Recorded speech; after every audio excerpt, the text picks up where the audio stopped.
Hey, this is Mark Moore, aka Tuxedo Mark, in various places on the internet. It's 3:13 p.m. according to a computer clock on Thursday, March 19, 2015, and this is my review of original Sailor Moon anime episode number 30, Grandpa Goes Crazy, Rei-chan's in Jeopardy.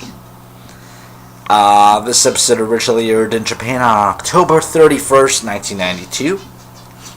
First, I want to notice something that I spotted right away. There's a full moon in this episode. In the previous episode, there was a crescent moon. I don't know if that's indicative of like the length of time between the two episodes, but yeah, whatever. I doubt that they put much, if any, thought into the moon. But anyway. So Ray's grandpa is back. He's still annoying. He's the guy that owns the shrine and runs it. Suicide attacks him because he's a rainbow crystal carrier. He doesn't waste any time. He just attacks right at the beginning of the episode. But Ray shows up and Suicide has to halt his attack. Plus, Grandpa fights back. He's not transformed easily. So Suicide retreats. Meanwhile, there's this guy, Yuichiro, something like that.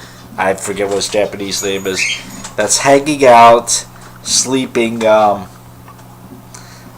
the steps of the shrine. He kind of looks like a rock star or whatever. I mean, he's got this shaggy brown hair that covers his eyes. You almost never see his eyes. Sometimes you do, but mostly you don't. He wants Grandpa to train him. He wants to be Grandpa's apprentice. For what reason? Who knows? It's never really made clear. He just really wants to be Grandpa's apprentice. He also has a crush on Ray when he sees her. Grandpa... The transformation's in progress, I guess. Suicide did something that Grandpa starts acting really like he's in a fighting mode, and he puts Chad. I'm just gonna call him Chad because that was the guy's name in the Deke English dub back in the 90s. He puts Chad through a bunch of hard training. There's also a moment where Grandpa tells Ray that she's the only one that can take over the shrine from him.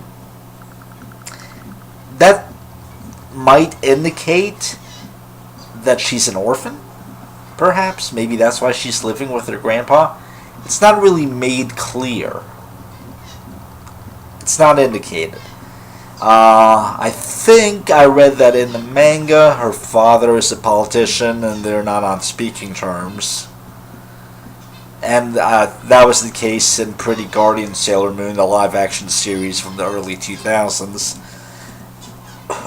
But here, it's not definite that she's an orphan, but...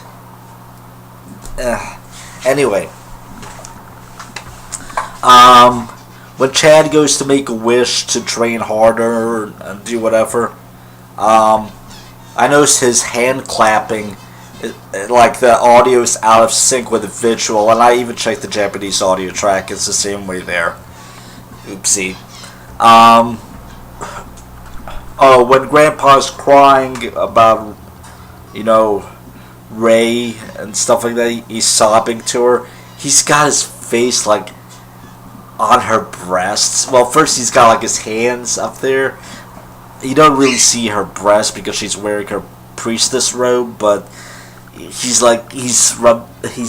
putting his face there, and she's got this awkward look on her face, and yeah.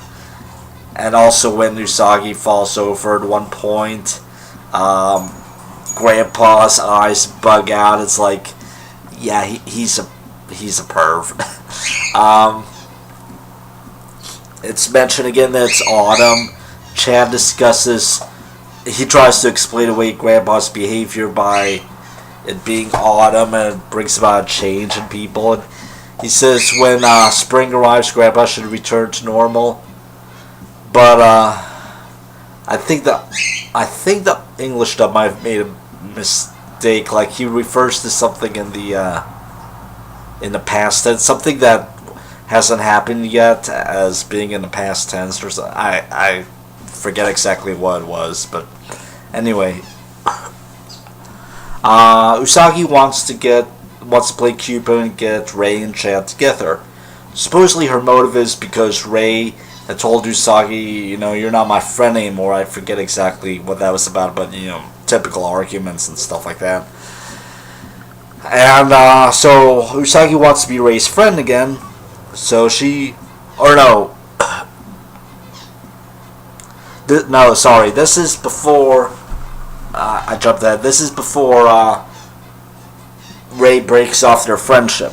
This is Usagi just wants to get them together. Why did she want to get them together? Exactly, I forget. She uses her disguise pen to turn into a fortune teller of love. It's a ridiculous disguise. Fools no one. She wears a mustache like she's supposed to be a guy, but she talks in her normal voice. Rei sees right through it, and Usagi, I think, questions how she does it, but no explanation is given. It's just that Rei just calls her out. It's like, yeah. But anyway, I'm wondering if part of Usagi's motive, even though it's not stated, is if Rei and Chad are together, Rei would no longer be with Mamoru. She doesn't say anything like that, but it's just my theory. Later on, Usagi's depressed because Rei's no longer friends with her. Luna, of all people, tries to cheer her up by getting her to eat, and Usagi's like, how can you think of food at a time like this? But doing this, eating something called Daifuku rice cakes, I believe. And Usagi eats and she's like, yeah. She immediately cheers up, and she decides to bring these to Rei as a peace offering. Zoiside returns while Rei's taking a bath, but he attacks Grandpa and transforms him. Rei gets out of the bath. Chad gets an eyeful when he sees Rei when he goes to warn her after he sees the monster, and he decides to attack the monster. He says he'll give his life to protect Rei. Usagi saves Rei, mostly by throwing, the rice cakes at the monster. But Zoiside gets the 6th crystal. Tuxedo Mask even chases him into the woods, and Zoiside, he loses Zoiside, and Zoiside even taunts him. You don't see him, but he's like, I'm gonna leave with the crystal now. So Zoiside's been kicking butt recently. Alright, so after they realize that Rei discerns from the fire that the monster is her grandpa, she stops Sailor Moon from attacking with her tiara, and she uses her her scrolls to weaken or stop the monster in its tracks so that Usagi can do moon healing escalation. So Grandpa's back to normal. He doesn't remember anything.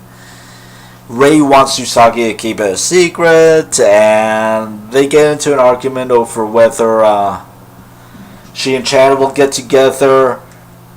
Grandpa outright forbids it. He says, you will never marry my granddaughter or whatever, or something like that. Or he tells Rei you'll never marry him, something like that. Anyway, there's this big stupid misunderstanding.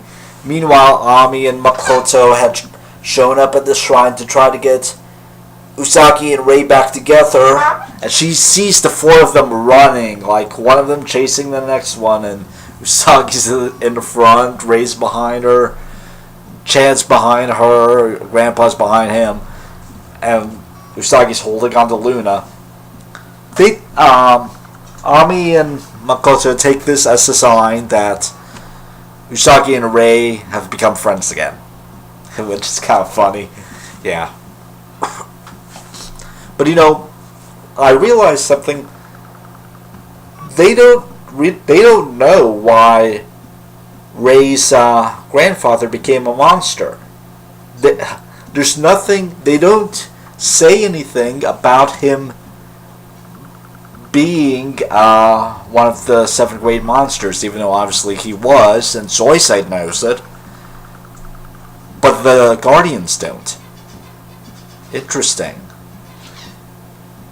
Nothing will come of this, I'm sure, but yeah. But you know what? Rei is a physical descendant of a reincarnation of one of the 7th grade monsters. Interesting to think about it. Again, nothing will come of this, but, you know.